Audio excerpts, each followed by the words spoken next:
selamat siang semuanya. Kayaknya udah seger lagi nih ya habis main kuis. Selamat siang, saya Karmel Mursalim selaku Senior Communication Specialist dari World Resources Institute atau WRI Indonesia. Senang sekali bisa menjadi moderator kalian semua di sesi kedua Green Talks pada siang hari ini yang bertajuk Inovasi Startup, Kepemimpinan Muda dan Wirausaha Hijau. Jadi kalau tadi di sesi pertama kita membahas yang lebih teknis begitu ya. Kalau yang di sesi kedua ini narasumbernya benar-benar beda, completely different. Kita akan memanggil teman-teman yang bisa dibilang masih muda meskipun kita berempat lebih tua dari kalian sobat-sobat Aegis ya gitu. Hari ini kita akan bicara tentang masa depan yang sedang dibangun oleh generasi muda lewat ide, usaha, dan kolaborasi. Nah, tanpa memakan waktu, tanpa berlama-lama, mari kita sambut para panelis yang luar biasa ini. Sudah ada bersama kita Bintang Ekananda, founder dan CEO dari Alner.id.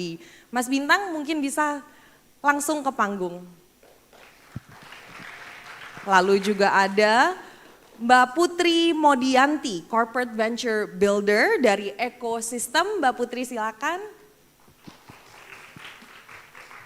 Dan last but not least ada Mbak Denia Isentiati selaku founder dan CEO dari Cleanomic. Halo semuanya Mbak-mbak dan Mas. Sebelumnya welcome back Mbak Putri dan Mbak Denia ke Alma Mater. Dulu fakultas apa Mbak Putri, Mbak Denia? Ya, bisa pakai. Tes. Aku Fakultas Ekonomi dan Bisnis, jurusan manajemen. Kalau Dari Mbak sini juga nih kebetulan. Oke. Mbak Denia. Aku di Fakultas Hukum.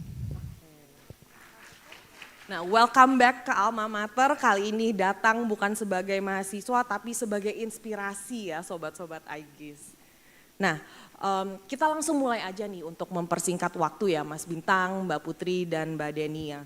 Green innovation bukan sekedar tren tapi adalah sebuah keharusan. Startup teknologi dan bisnis sosial menjadi salah satu cara untuk mendorong solusi konkret. Setuju atau enggak nih? Setuju. Oke. Nah mungkin aku lempar ke Mas Bintang dulu ya. Mas Bintang sebagai pendiri startup yaitu Alner.id, apa tantangan serta peluang terbesar dalam mengembangkan startup berbasis green innovation? Thank you Mbak Karmel. Selamat siang teman-teman. Terima kasih banget buat undangannya. Saya Bintang dari Alner. Jadi mungkin singkat Alner itu kita platform sebenarnya. Kita menjual produk-produk kebutuhan harian dari mulai sabun sampai minyak goreng dengan sistem kemasan refill. Jadi bisa download app, beli produk, dikirim. Nanti kalau udah habis kemasannya bisa dikembalikan untuk dapat potongan harga kayak di slide itu. Tantangannya sebenarnya yang paling besar adalah menurut saya dari sisi market itu permintaannya sebenarnya selama 5 tahun terakhir itu year on year meningkat terus Mbak, bahkan sampai 3-4 kali lipat. Tapi memang kami merasa ini masih butuh dorongan dari sisi regulasi sih. Jadi dari sisi regulasi ini dalam artian adalah startup sejenis seperti Alner menurut kami bisa lebih masif lagi jika ada misalnya ya insentif dari sisi regulasi. Paling simpel misalnya startup seperti Alner ini masih membayar tax yang sama dengan conventional company. Kalau kita lihat referensi di luar itu pasti dibedakan untuk mendukung green innovation seperti ini. Jadi dia ada semacam push regulation lah. Jadi dia bisa lebih berkembang gitu dari sisi marketnya bisa lebih lagi. Nah opportunity-nya itu tadi sempat dimention bahwa marketnya menurut pengamatan kami baik dari sisi brand yang invest ke sektor ini karena kami kan di consumer goods ya jadi barang-barang kebutuhan harian. Brand yang invest di sektor ini semakin meningkat, bentuk uang investment baik berupa grants misalnya maupun investment yang lebih konvensional itu juga meningkat meskipun tahun 2025 agak pengecualian karena ada turbulence dari geopolitik ya kayak di US gitu-gitu. Tapi secara general tetap meningkat. Jadi itu opportunity untuk teman-teman bisa memulai atau fokus di startup-startup seperti yang di bidang climate tech atau green innovation ini. Gitu. Yang kedua dari sisi marketnya juga menurut kami permintaan dari sisi market itu meningkat terus. Artinya ini adalah waktu yang tepat gitu untuk para founders atau calon founders di luar sana untuk mendirikan startup di bidang green atau climate tech gitu. Mungkin aku stop di situ dulu. Thank you. Nah Mas Bintang, gimana sih caranya untuk membangun model bisnis berkelanjutan yang kalau tadi saya dengar dari jawaban Mas Bintang itu bisa dibilang cukup volatil dalam arti sangat bisa terdampak oleh faktor-faktor eksternal ya. Nah gimana tuh Mas cara bikin model bisnisnya? Iya, sebenarnya harus balik ke bisnis model yang mendasar sih. Jadi mau itu bisnis green atau bisnis konvensional yang enggak green, bisnis modelnya tetap harus kuat. Artinya mungkin bahasa simpelnya ada yang disebut namanya unit economics. Unit economics itu setiap kali kita menjual barang harus untung gitu. Tadi Prof. Halid di sesi sebelumnya sempat menjelaskan bahwa circular economy itu kan intinya jangan sampai ada barang atau seminim mungkin barang menjadi sampah dengan cara ditarik lagi ke supply chain. Nah di Alner juga kayak gitu, packaging itu tidak menjadi sampah tapi kita tarik kembali dan kita reuse gitu. Jadi ongkos setiap kali kita menjual barang itu justru semakin turun dari sisi packagingnya karena kita menggunakan ulang kemasan. Nah ini contoh sistem untuk memperpanjang usia produk selama mungkin sehingga kita memperlakukan produk itu sebagai aset, bukan sebagai sesuatu yang pakai buang gitu. Karena itu akan selain ekstraktif dari sisi cost-nya akan terus meningkat. Mungkin ini sebagai pemantik aja. Ongkos plastik, virgin plastik setiap tahun itu meningkat. Bayangkan kalau sebuah brand itu setiap kali dia produksi harus memakai let's say kemasan plastik baru. Dia semakin tahun akan terus meningkat. Tapi kalau plastik atau kayak kemasan kaca ini dia bisa digunakan 100 sampai 500 kali. Itu ongkos setiap kali mendeliver produk ini dia akan cenderung stabil bahkan turun gitu. Karena kan di awal misalnya beli kemasan kaca ini 10.000. Kalau perusahaan bisa menggunakan sampai 100 kali, berarti kan COGS setiap kali mendeliver produk ini bukan 10.000 tapi 10.000 dibagi 100 gitu. Nah itu caranya kembali ke fundamental sih Mbak, jadi bisnis modelnya harus oke dan bagaimana kita bisa memikirkan untuk memperpanjang usia raw material kita menjadi aset. Jadi bukan sebagai sesuatu yang single use atau sekali pakai kemudian buang. Terima kasih insight-nya Mas Bintang. Nah sobat-sobat Aegis kalau ada pertanyaan mumpung masih fresh di kepala boleh langsung angkat tangan ya nanti saya akan tunjuk. Kalau belum ada saya izin geser dulu nih ke Mbak Putri yang kebetulan sudah cukup banyak ya pengalamannya di gerakan keberlanjutan. Nah mungkin ada boleh berbagi sedikit cerita Mbak Putri pengalaman atau insight pribadi yang Anda miliki dalam membangun gerakan keberlanjutan dari nol. Oke, selamat siang semuanya. Masih semangat nggak sih? Coba lebih keras lagi boleh dong. Selamat siang semuanya. Nah, perkenalkan kembali nama aku Putri Modianti, bisa dipanggil Putri. Dan mungkin aku sharing dari background aku dulu kayaknya. Jadi aku tuh juga sempat menjadi mahasiswa seperti teman-teman di sini. Dulu aku kuliah di Universitas Indonesia jurusan manajemen di Fakultas Ekonomi dan Bisnis dan setelah lulus itu aku sebenarnya agak bingung ya mau ngapain gitu untuk pasti teman-teman juga ada yang ngerasain quarter life crisis gitu ya dan aku itu setelah lulus akhirnya aku memutuskan untuk gap year dulu traveling, aku suka traveling keliling Indonesia dan di situ aku melihat Indonesia tuh cantik banget ya, bagus-bagus ya di mana-mana. Tapi yang aku sering lihat adalah masih banyak banget sampah ya, masih banyak tempat yang kotor gitu. Terus aku sampai naik ke Bukit Holbung gitu ya di Medan, itu juga di atas bukit banyak sampah gitu. Nah, awalnya dari keresahan itu aku berpikir, dan kebetulan itu 2020 juga lagi banjir tuh, lagi banyak banjir di mana-mana. Aku mulai refleksi diri. Kira-kira kenapa ya bisa kayak gini? Jangan-jangan gue sendiri adalah reason dari ini semua bisa terjadi gitu. Jadi aku mulai berpikir tuh gimana ya, mungkin dari diri aku sendiri juga harus berubah, merubah perilaku. Kebetulan aku waktu itu seorang YouTuber, aku suka bikin konten di YouTube, di Instagram, di sosial media tentang beauty dan juga lifestyle. Jadi beauty vlogger bisa dibilang. Tapi aku tidak terlalu mementingkan keberlanjutan gitu. Aku mindsetnya tuh ya konsumen aja gitu, konsumtif gitu ya. Nah makanya akhirnya aku berpikir, oh kayaknya harus dimulai dari diri aku sendiri dulu. Aku mulai pelan-pelan belajar gimana sih untuk jadi merubah perilaku menjadi lebih baik untuk lingkungan gitu ya. Contohnya dengan yang hal-hal kecil sih, memang mengurangi plastik sekali pakai tumbler dan juga pakai public transportation. Lalu aku juga pakai menstrual cup karena sampah dari pembalut itu lumayan sangat besar ya. Dan menstrual cup ini satu aku pakai udah dari 10 tahun yang lalu, nggak beli pembalut lagi. Nah dari situ aku mulai dari diri sendiri, akhirnya aku juga sharing ke teman-teman dan juga sharing di sosial media gitu.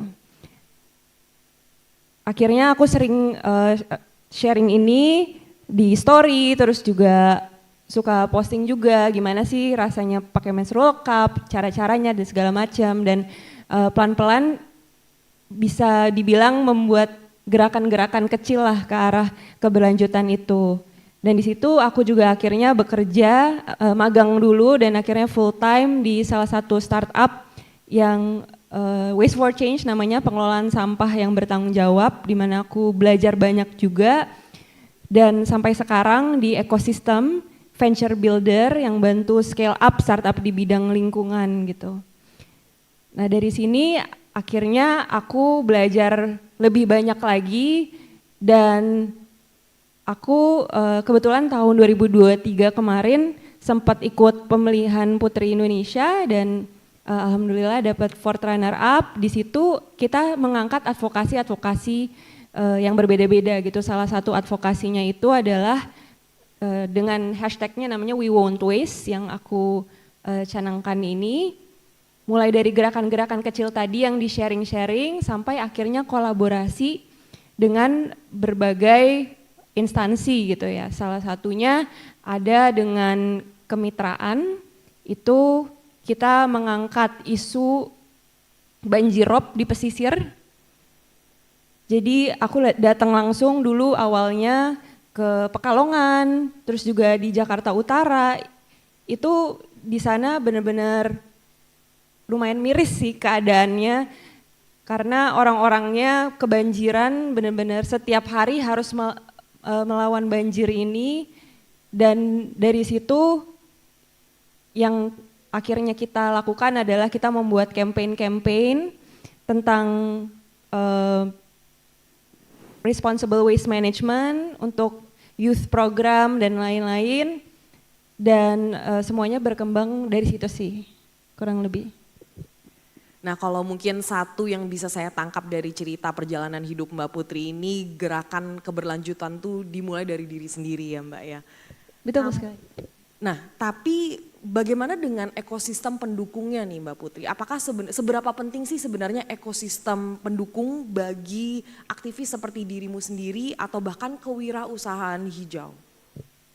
Tentu penting banget ya, yang biasanya dibutuhkan kalau misalnya, mungkin kalau aku kan mulainya memang skala kecil aja gitu ya, nggak yang berdampak sangat besar.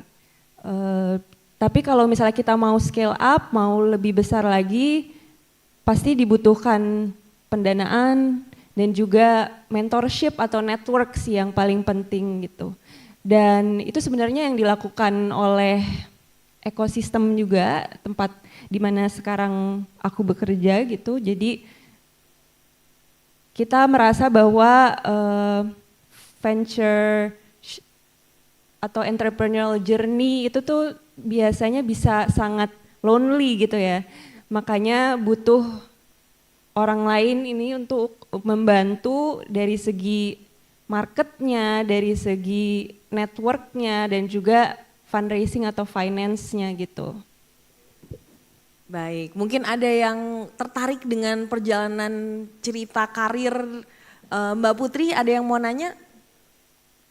Kalau belum saya geser ke Mbak Denia. Nah, salah satu startup yang berhasil dan sudah berdiri sejak 2018 adalah Clinomic. Bisa dibilang sebuah media brand yang menonjolkan bisnis serta gaya hidup yang berkelanjutan. Nah Mbak Denia, saya penasaran sebenarnya apa sih peran storytelling dan juga komunikasi dalam mengedukasi masyarakat tentang gaya hidup hijau? Iya, kalau menurut aku penting banget. Coba di sini teman-teman yang bangun tidur ngelihat handphone sama sosial media siapa? Sebelum tidur, the last thing you do ngelihat handphone, ngelihat sosial media siapa? Oke, dari situ aja sebenarnya udah kelihatan ya kalau misalnya social media udah menjadi hal yang penting banget, terutama storytelling. Apalagi kalau brand-brand sekarang tuh kalau lihat dari studinya, brand-brand yang sukses itu adalah brand yang mengedepankan storytelling. Justru jadi dan storytelling ini juga jadi bagian penting karena terutama untuk perusahaan-perusahaan yang punya misi sustainability ya. Kalau di Clinomic tuh kita punya tagline cuan lestari. Kenapa cuan lestari? Karena kita suka cuan, tapi kita pengen bumi yang lestari juga gitu. Jadi dan visi misi dan mimpi-mimpi ini tuh nggak akan tersampaikan ke orang banyak kalau misalnya kita tidak mengedepankan itu gitu dalam semua communications line kita ke stakeholder baik dari itu customer atau regulator dan komunitas gitu. Dan banyak sih success storiesnya ya di Clinomic sendiri, misalnya kayak kita pernah meng-highlight satu satu startup, jadi startup itu masih baru banget, terus startup ini bergerak di bidang carbon management. Karbon itu juga, even karbon adalah sesuatu hal bisnis yang baru banget, kayak it's a very new business, baru sebenarnya nggak baru tapi udah baru hits lagi tuh beberapa tahun belakangan ini. Terus mereka punya they created this carbon startup. Terus kita bikin, waktu mereka approach kita terus kita follow mereka tuh mereka baru ada 20 followers kalau nggak salah. Terus habis itu kita bikin konten bareng sama mereka karena foundersnya itu couples, cowok sama cewek, mereka pacaran terus bikin startup bareng ini, and then we label them as carbon couples, and then that content blew up, viral, akhirnya mereka jadi rame banget followersnya. Itu kan sesuatu hal yang lucu ya, jadi kayak mereka startup, terus mereka couples, they both love the environment and then they start this business together gitu. Terus kemudian ada contoh lain misalnya kayak startup Dulang gitu. Dulang itu adalah startup yang bergerak di bidang electronic management, electronic waste management. Terus waktu pertama kali kita bikin konten sama mereka, terus nggak berapa lama kemudian mereka tiba-tiba diundang nih untuk datang ke satu acara ekonomi sirkularnya Kementerian Bappenas waktu itu. Terus pas ditanya, kalian tahu kami dari mana? Oh ya lihat dari Clinomic gitu, kayak gitu. Jadi kayak itu sih menurut aku yang you'll never know when your stories leads to other opportunities gitu. Karena itu akan membuka peluang pintu-pintu lain di kedepannya. Gitu sih. Nah Mas Bintang, untuk alner.id sendiri seberapa pentingkah peran kalau startup lainnya seperti Clinomic dalam membantu bisnis Anda berkembang? Ini kita bisa langsung nanya ke Mas Bintang sebagai testimoni langsung nih mungkin. Ya, thank you. Sangat penting sih jawaban singkatnya karena media sebagai wadah untuk mengamplify ide kita ke lebih banyak orang itu kan sebuah ya sebuah bisnis sendiri gitu, nggak bisa dipegang oleh si startupnya itu. Jadi pertama perannya pasti sangat signifikan. Mungkin baru 2 minggu yang lalu gitu ya, Alner kan platform ya, dia mungkin kalau teman-teman bisa bayangin, Alner tuh kayak Unilever. Di bawah Unilever kan ada brand-brand ya, seperti ini buat contoh aja ya, Rinso, Lifebuoy gitu-gitu. Nah di bawah Alner tuh ada brand-brand juga, kayak yang di slide tuh ada paling ujung kanan tuh ada brand namanya Kind Foam. Kind Foam itu deterjen lembaran gitu. Jadi kita baru launching brand ini. Memang awalnya dari pengalaman pribadi gitu. Jadi 2 tahun lalu saya punya anak, terus pas baru punya anak itu saya pengen bantuin istri saya, bingung mau bantu apa, akhirnya bantunya nyuci baju. Nah pas nyuci baju itu bingung gitu, baru pertama kali ngeh bahwa deterjen yang kita pakai itu isinya bahan-bahan kimia yang saya sendiri bingung bacanya. I don't even know isinya itu apa gitu. Akhirnya dari situ bikin R&D dan 2 tahun kemudian kita bisa launching brand Kind Foam ini di bawah Alner. Nah terus saya reach out ke Mbak Denia, Clinomic untuk bantu amplify si brand Kind Foam ini gitu. Kalau kami lihat dari engagementnya, terus dari likes, shares gitu-gitu, itu kan indikator pertama gitu ya untuk memperlihatkan bahwa peran media untuk mengamplifikasi produk dan brand kita itu emang sangat signifikan gitu. Jadi dan mungkin yang saya sayangkan juga media legacy ya, brand-brand media legacy yang udah besar, menurut saya cukup jarang sih ada sesi-sesi atau kolom-kolom yang benar-benar meng-highlight emerging startups gitu di Indonesia. Dan kami pernah di-approach salah satu media international chain, itu mahal sekali biayanya. Meskipun exposure-nya mungkin sebanding, tapi ya mungkin itu hanya bisa dinikmati oleh startup-startup dengan funding yang cukup besar gitu. Jadi sangat inklusif sih menurut saya untuk teman-teman media seperti Clinomic gitu. Nah kalau kita bicara mengenai media, khususnya social media, tentu tidak bisa lepas dari engagement ya. Mungkin saya mau nanya lagi nih ke Mbak Denia dan sobat-sobat Aegis yang ada aspirasi untuk jadi media influencer begitu ya, mungkin bisa menyimak. Mbak Denia, bagaimana cara Mbak Denia sendiri, Clinomic sendiri mendapatkan engagement tersebut di topik-topik yang bisa dibilang cukup spesifik ya, cukup ada sub-subnya begitu. Nah itu bagaimana cara Anda mendapatkan engagement? Ya jadi kalau Clinomic sendiri dari awal tuh kita cukup spesifik ya. Jadi kalau Clinomic itu kan dari namanya aja clean economic. Terus tagline kita juga cuan lestari. Jadi yang selalu kita coba kedepankan adalah sebenarnya kita bisa loh mencari uang, mencari profit, tapi dengan cara-cara yang lestari gitu. Makanya dalam setiap konten kita tuh senang banget meng-highlight hal-hal yang ada berbau-bau uang, tapi sekaligus ada unsur kepedulian lingkungannya. Jadi contoh ini cerita-cerita yang paling kita senang. Hal itu seperti ini, jadi ada bapak-bapak di daerah Jawa yang setiap tahun itu tuh atau setiap harinya dia tuh suka rajin banget menabung di bank sampah. Dia rajin menabung di bank sampah, terus akhirnya di akhir tahun dia dari hasil uang tabungannya itu dia bisa membeli kambing untuk kurban dari hasil menabung sampah di bank sampah tersebut. Terus ada contoh lain juga misalnya kita pernah publish buku judulnya Hemat Sampah Pangkal Kaya bareng Gramedia. Itu juga menceritakan berbagai jenis inisiatif ramah lingkungan dari mulai misalnya nggak membeli menstrual pad sekali pakai terus beralih ke menstrual cup. Itu sebenarnya kalau tadi Mbak Putri cerita dalam waktu 7 tahun ya, udah 7 tahun nggak pernah beli mens pad lagi, itu berapa kira-kira penghematan yang bisa dihemat gitu karena nggak beli mens pad lagi setiap bulan gitu. Dan itu dikuantify, kalau dikuantify angkanya berapa itu langsung berasa kan gitu. Terus atau misalnya kita belajar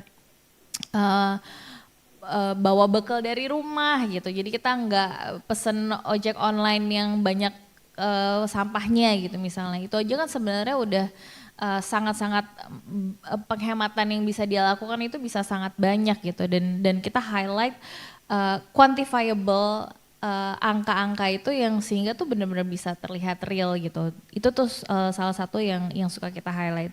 Nah, highlight lain tuh yang sebenarnya yang kita juga pengen angkat adalah cerita-cerita yang dekat sama kita dan yang tujuannya sih sebenarnya pengen mengajak teman-teman untuk nggak take things for granted gitu. Jadi salah satu cerita yang aku suka share ke teman-teman tuh adalah aku punya sahabat dulu, ini sahabat aku dari SMA, terus kita kuliah di FHUI bareng-bareng. Nah begitu lulus kita lagi melakukan kegiatan pendidikan advokat. Nah kita lagi nongkrong-nongkrong di tangga, terus tiba-tiba di tangga itu ada gelas plastik yang masih ada airnya, jadi ada orang yang naruh di situ, entah lupa atau dia sengaja buang sampah sembarangan. Teman aku kepleset, jatuh, terus punggungnya sampai tulangnya bergeser gara-gara kejadian itu. Akhirnya dia 10 tahun sakit banget punggungnya, dan akhirnya baru sekitar pas COVID kemarin dia harusnya operasi akhirnya. Tapi teman-teman kebayang nggak kayak sesuatu hal yang simple banget, yang orang pikir lupa, ya udah taruh sini aja gitu. Itu bisa jadi malapetaka buat orang lain gitu, yang bikin orang menderita puluhan tahun. Kebayang nggak? Dan itu sesuatu hal yang harus, mindset yang harus kita punya ketika kita buang sampah. Mau kita buang sampah ke tempat sampah, apalagi nggak dipilah, we actually create problems. Mungkin sampah itu pergi dari rumah kita gitu, atau diangkut sama orang lain gitu, tapi it doesn't go away. It actually moves somewhere else. Sampah itu hanya pindah ke tempat lain dan menjadi masalah bagi orang lain gitu. Dan ya untuk orang-orang Jakarta masalahnya jadi masalah orang di Bantar Gebang gitu misalnya. Dan itu sesuatu yang harus kita ingat setiap kali kita buang sampah, nggak dipilah, nggak di sorting out kayak gini, nggak dikompos, we basically create problems gitu. Itu sih sebenarnya yang harapannya konten-konten yang benar-benar kita pengen teman-teman mikir lagi, reflect lagi, dan yang paling penting ada call to actionnya gitu. Apa yang bisa kita lakukan nih nextnya? Jadi kayak actionable CTA, actionable things to do after that reflection moments gitu sih. Itu yang penting buat aku.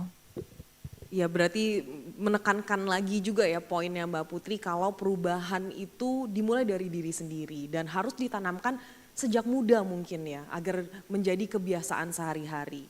Maka itu kita mungkin sadar juga bahwa anak muda tuh memiliki potensi yang sangat besar untuk menjadi pencipta solusi, bukan hanya sebagai pengguna. Nah mungkin saya mau nanya nih ke Mbak Putri, menurut Anda bagaimana generasi muda bisa menjadi agen perubahan di sektor hijau?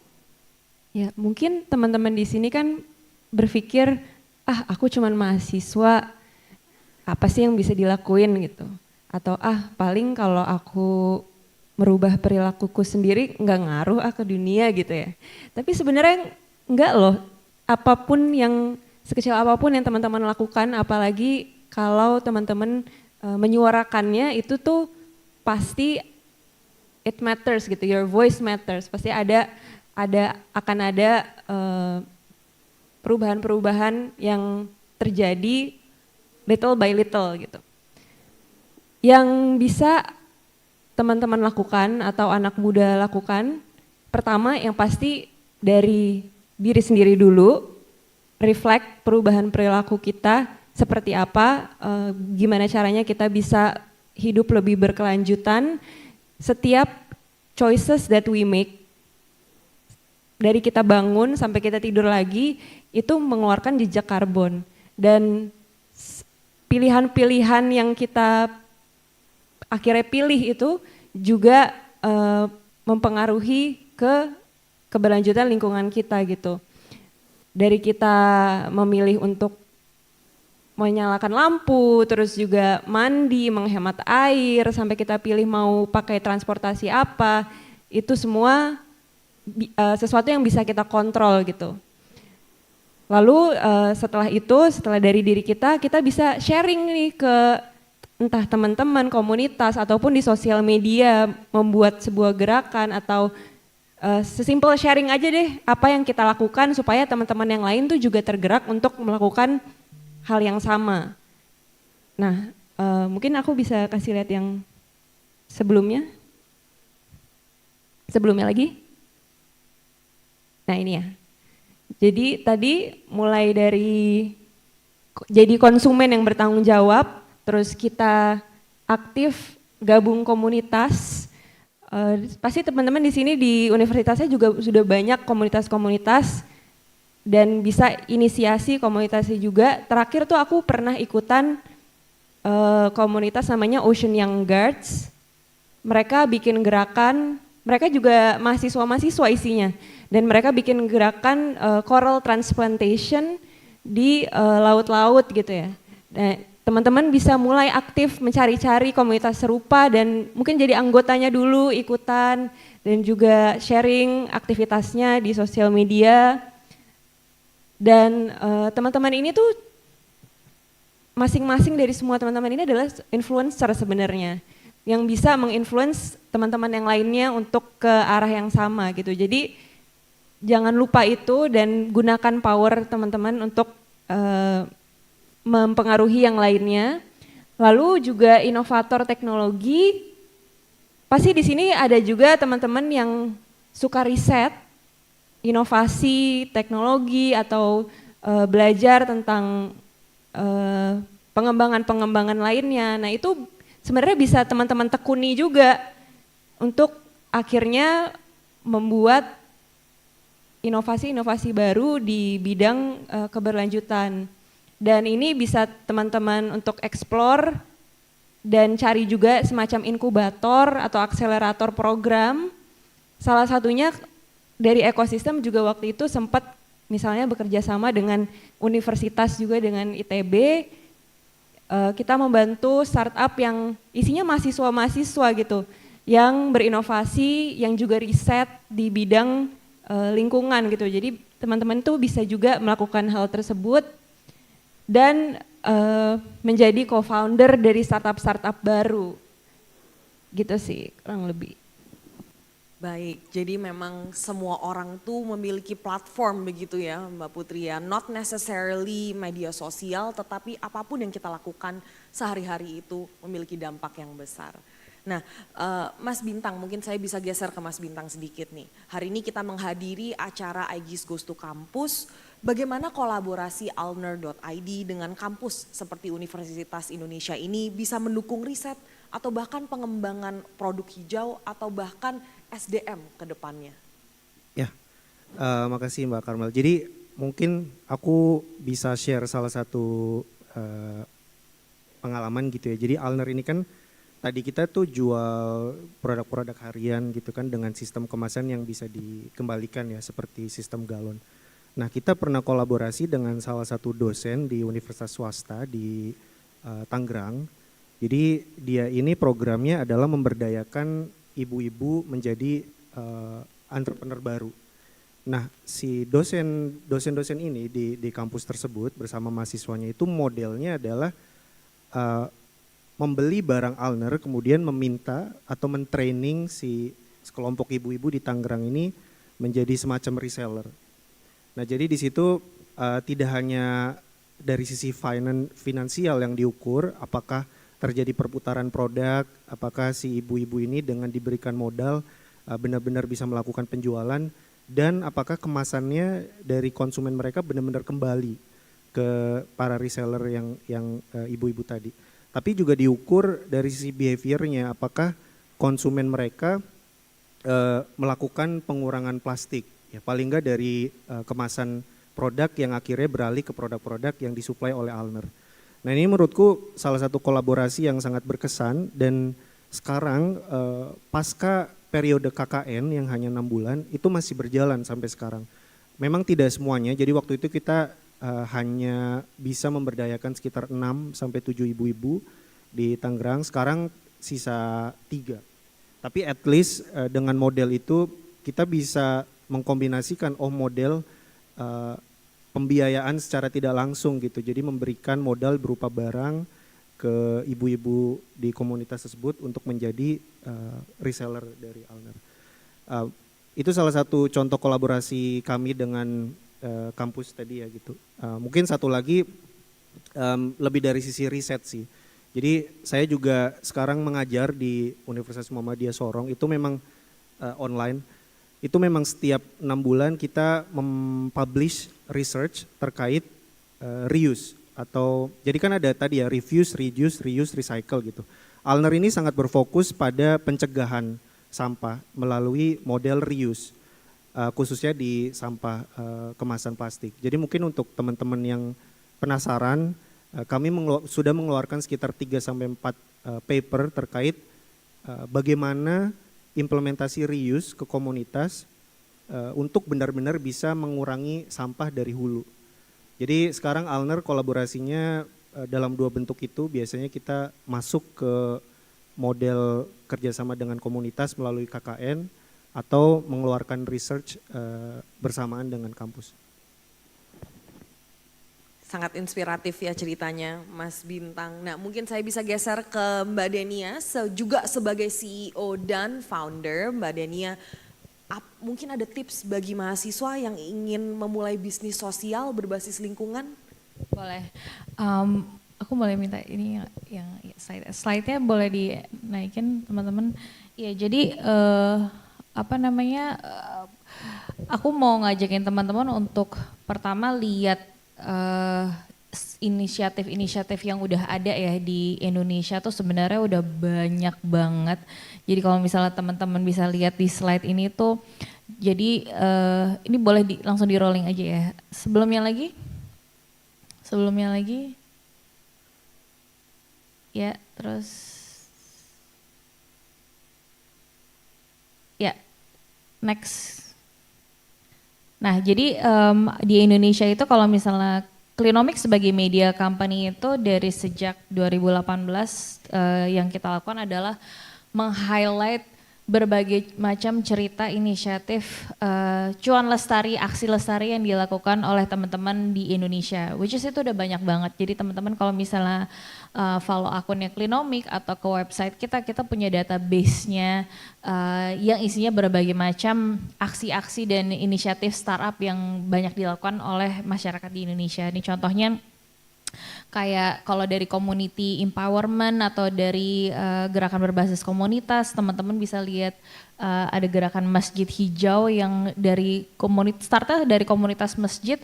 Terus karena dia melihat ada isu petani-petani yang panennya itu berlebih, habis itu dibuang karena harganya saking murahnya, si komunitas masjid ini berinisiatif untuk beli patungan si sayur-sayuran yang berlebih itu untuk kemudian dijual sama jamaah-jamaah yang ada di masjid tersebut gitu. Terus kemudian kalau di bawah nih teman-teman bisa lihat juga ada Bu Britania Sari, beliau tuh sebenarnya dosen, dia tinggal di Bogor. Terus beliau ngelihat kayak tetangga-tetangganya masih banyak keluarga prasejahtera nih gitu. Akhirnya dia dengan uangnya sendiri waktu itu sempat bikin kayak kebun-kebun sayur sederhana untuk warga di sekitar rumahnya, terus ngajakin mereka juga sama-sama mengelola kandang ayam yang akhirnya hasil sayur dan telur dari ayam-ayam itu bisa dinikmati bersama sebagai komunitas gitu.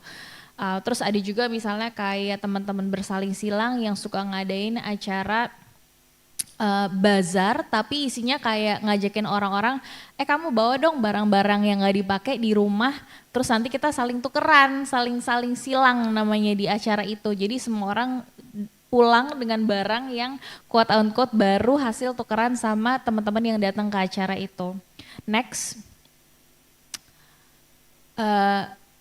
Nah terus kemudian kalau misalnya teman-teman yang punya bisnis di Indonesia juga sekarang udah banyak nih teman-teman startup yang misalnya punya bisnis yang berkaitan dengan electronic vehicles, terus kemudian produk makanan yang punya misi lebih lestari, kayak contoh nih Aruna tuh adalah startup ikan ya, jadi mereka tuh bekerja sama-sama nelayan-nelayan di seluruh Indonesia. dan mengajarkan nelayan-nelayan di Indonesia ini proses-proses penangkapan ikan yang lebih ramah lingkungan. Jadi mereka ngajarin nelayan untuk memancing ikan atau menjaring ikan dengan cara yang nggak pakai bom, nggak pakai pukat harimau, tapi pakai teknologi yang lebih advance. Misalnya mereka kerja sama-sama IPB, terus kemudian hasil-hasil dari tangkapan ikannya itu kemudian difasilitasi untuk dijual lebih lanjut ke para direct buyer yang punya sistem traceable gitu, sehingga lebih memutus rantai pasoknya juga, nelayannya pendapatannya lebih meningkat. Terus dari sisi pembeli itu lebih traceable kan, sehingga lebih ramah lingkungan. Terus kemudian ada juga kayak startup namanya Burgreens yang mereka tuh restoran vegan ya, jadi kayak vegan restoran punya vegan products, dan dalam memproduksi dan melakukan kegiatan usaha di restorannya itu juga mereka sangat berusaha untuk zero waste atau low waste banget. Jadi kayak dari beli makanannya itu benar-benar diukur, terus kemudian sisa-sisa makanannya itu dipakai lagi untuk resep-resep yang lain. Jadi ketika mendevelop resep-resep di restorannya itu salah satu hal yang sangat dipikirin adalah food waste-nya gitu. Jadi menurut aku itu juga menarik banget. Terus kemudian ini kayak misalnya Alner juga yang bikin sistem produk home goods tapi yang lebih ramah lingkungan dari sisi kemasannya. Terus kemudian ada juga teman-teman yang kayak misalnya pelepah nih, mereka punya inovasi bikin kemasan dari limbah daun pisang.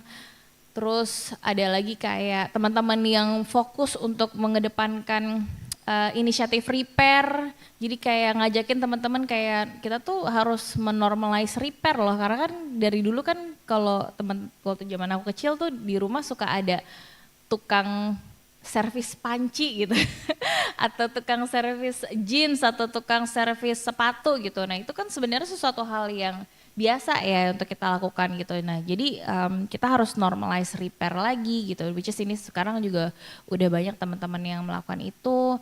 Terus kemudian fashion juga ada yang fashion second hand, ada fashions yang bikin produk dari recycle materials kayak Pebble contohnya itu adalah startup yang dia tuh kerjasama sama perusahaan. Jadi perusahaan-perusahaan itu kan banyak yang punya seragam ya. Jadi misalnya kayak Gojek punya seragam jaketnya atau Pertamina punya seragam karyawannya yang biasa dipakai. Nah itu mereka nawarin tuh program sirkular sama perusahaan-perusahaan tersebut. Jadi kayak seragam karyawan yang udah lama nggak dipakai dibalikin ke mereka, terus dihancurin, abis itu dibikin ulang jadi kain baru lagi dari hasil recycle seragam-seragam lama itu untuk dibikin seragam yang baru gitu. Jadi menurut aku itu juga menarik banget. Atau Sukacita misalnya kayak baju yang aku pakai ini dari brand Sukacita, mereka itu bahkan nanam sendiri kapasnya dengan metode regenerative farming. Terus juga pewarnanya juga mereka nanam sendiri, benar-benar kerjasama sama ibu-ibu di desa dan ngajarin mereka gimana caranya nenun, gimana caranya mewarnai kain, terus kemudian dibuat jadi pakaian yang dijual ke masyarakat gitu. Jadi terus ada yang bikin tas dari jamur, ada yang bikin sepatu dari gabah beras gitu. Jadi dan masih banyak lagi sih. Jadi teman-teman sebenarnya bisa lihat di website Clinomic dan konten-konten Clinomic bahwa inovasi yang dilakukan oleh anak-anak muda Indonesia itu udah luar biasa banget. Kita bisa melihat mereka sebagai bentuk inspirasi atau kita bisa bikin inovasi kita sendiri dan bisa dimulai dari apa yang mudah dilakukan gitu. Kayak start with something that you truly like, start something yang menurut kalian tuh dekat dan find your tribes. Jadi kayak ikut komunitasnya atau misalnya mulai dengan jadi volunteer atau magang di perusahaan-perusahaan ini supaya kita dapat vibe komunitas dan networkingnya gitu. Karena ya nggak semua harus dikerjain sendiri juga gitu. And you don't have to sometimes reinvent the wheels gitu. Jadi bisa pick up dari atau support bisnis-bisnis yang udah ada. Itu sih dari aku. Nah seperti itu sobat-sobat Aegis, tips dan juga saran-saran dari para expert yang ada di panel hari ini. Mungkin saya sekali lagi buka ruang untuk sobat-sobat Aegis jika ada pertanyaan. Silakan tuh, saya udah lihat satu di tengah. Boleh sebut nama dan afiliasinya terlebih dulu. Terima kasih Mas. Ya, terima kasih sebelumnya. Selamat siang, saya Jimmy dari Fakultas Ilmu Administrasi, saat ini S2 di UI dan kebetulan bekerja di UI juga di unit Tech Center yang saat ini juga kolaborasi dengan WRI dari tahun 2022 sampai September 2025 terkait carbon tax.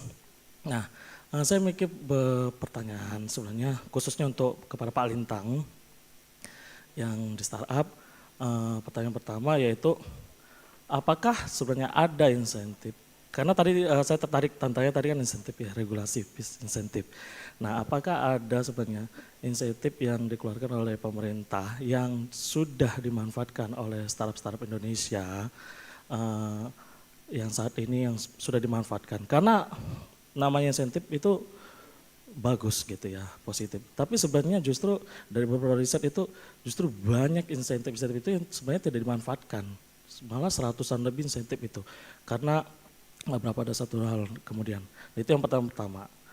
Yang kedua, apakah mungkin ada rekomendasi kebijakan yang mungkin dari pihak Bapaknya atau startup-startup lain yang memiliki rekomendasi kebijakan yang sudah ada risetnya benchmark dari negara lain yang mungkin dapat diterapkan di Indonesia, yang perlu diterapkan di Indonesia gitu kan. Karena memang punya keunikan sendiri tadi ya, kayak jual sabun, bungkusnya itu kalau misalnya dikumpulkan terus dikembalikan mungkin dapat diskon atau potong harga, itu kan punya keunikan yang justru sudah mendukung loh percepatan green economy di Indonesia.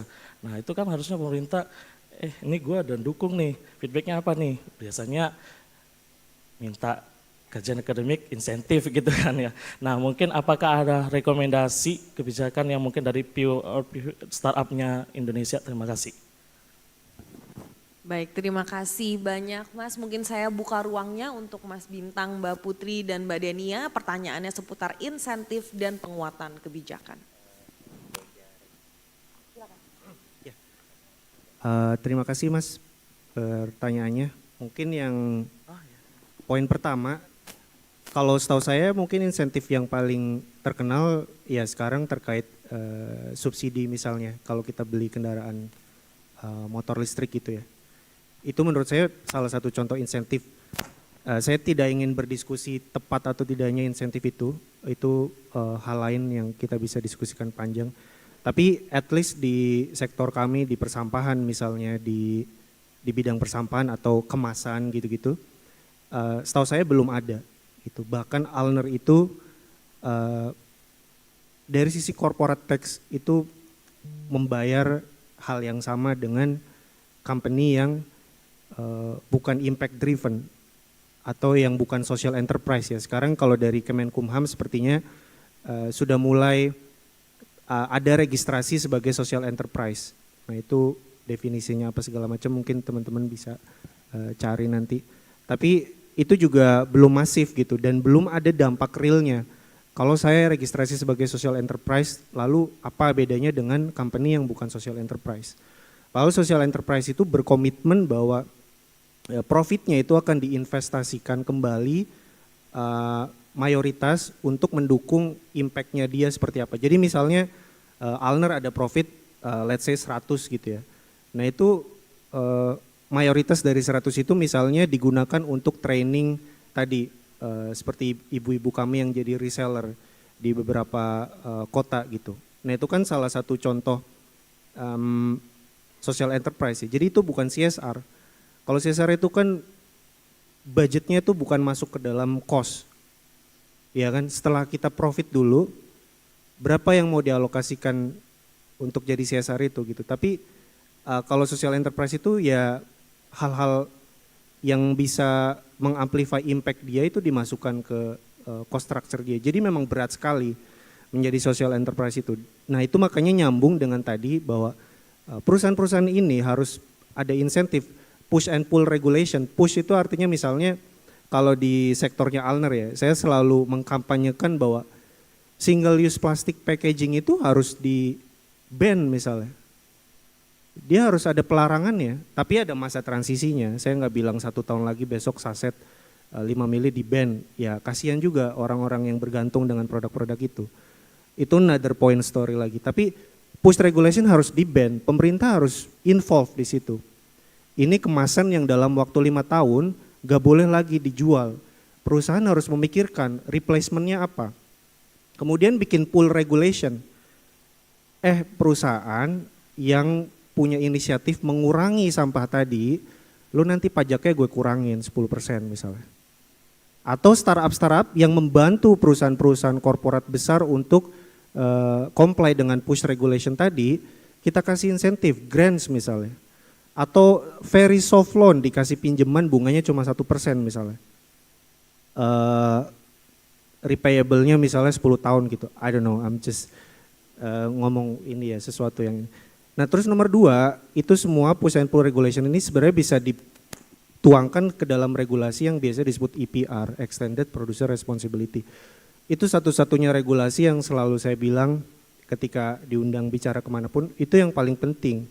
Jadi Kementerian Lingkungan Hidup, Kementerian koordinator di bidang-bidang tersebut, Bappenas gitu-gitu, ini emang harus duduk bareng untuk bikin EPR yang benar-benar dari sisi implementasinya itu make sense gitu. Make sense itu dalam artian insentif dan disinsentifnya jelas. Jadi Indonesia tuh punya Permen LH nomor 75 tahun 2019, ini adalah benih dari EPR yang nanti tahun 2030 akan menjadi wajib. Tapi insentif dan diinsentifnya tuh tidak jelas. Artinya perusahaan yang tidak melakukan itu cuma diberi sanksi misalnya public shaming. Itu saya rasa kurang kuat gitu, nggak ada artinya gitu. Ya cuma di-publish aja, ini udah comply, ini belum comply. Itu menurut saya kurang tangible. Jadi insentif dan disinsentif itu harus sangat clear. Banyaklah contohnya di Jerman, di UK misalnya. Perusahaan yang ngirim sampah ke landfill makin banyak itu biayanya makin mahal. Di Jerman perusahaan yang jual barang kalau single use packaging productionnya makin banyak, dia harus bayar fee ke pemerintah, nanti fee-nya itu akan digunakan untuk membangun infrastruktur waste management gitu. Nah ini sebuah hal yang menurut saya sangat mudah dilakukan kalau ada political will, kalau ada leadership dari politikus kita. Jadi kayak gitu sih. Semoga sudah menjawab ya Mas. Mengingat keterbatasan waktu mungkin saya buka ruangannya untuk 1 pertanyaan lagi kalau ada. Baik, kalau sudah tidak ada saya ingin ucapkan terima kasih banyak kepada para panelis atas inspirasi dan insight yang berharga hari ini. Dari diskusi kita mungkin satu hal yang menjadi jelas, para mahasiswa yang hadir hari ini adalah calon-calon pemimpin yang akan mengarahkan roda industri masa depan. Melalui inovasi, kolaborasi dan juga keberanian untuk bertindak, kita bisa wujudkan transformasi industri yang berkelanjutan dan adil. Saya Karmel Mursalim pamit undur diri dan sampai jumpa di ruang-ruang perubahan berikutnya. Terima kasih banyak. Ya, terima kasih banyak.